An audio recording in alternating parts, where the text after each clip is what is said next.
turning the scrapwood into a stunning summer painting masterpiece. I'm super excited to share this project with you, as it's a great example of how something old and discarded can be transformed into a beautiful piece of art. We've all been there, having leftover scrapwood lying around, wondering what to do with it. Many people think it's useless, but I'm here to prove that with a little creativity, it can become something truly amazing. The truth is, scrapwood can be a treasure trove of creative possibilities. It's often free or low cost, and just waiting for someone to come along and see its potential. I used to have a big stash of scrapwood in my garage, and I would always think about what I could make with it. My friends would tell me it was junk, but I saw it as an opportunity. The possibilities are endless, and I'm not just talking about building furniture.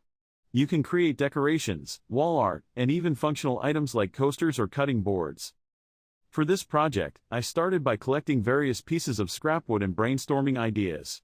I wanted to create something that captured the feeling of summer, bright, colorful, and fun. I selected a few pieces of wood that I thought would work well together and started sanding them down to smooth out the rough edges. I used a combination of power tools and hand sanding to get the desired texture. My goal was to create a cohesive look, so I chose a color palette that would evoke a sense of warmth and sunshine. I used a mix of acrylic paints and stains to bring the design to life. As I worked on the painting, I added some intricate details and patterns to give it some visual interest. I was really excited to see how it would all come together. And here it is, my scrapwood summer painting masterpiece. I'm absolutely thrilled with how it turned out, and I love the way the colors seem to pop against the natural texture of the wood. The unique features of this piece, like the wooden grain and the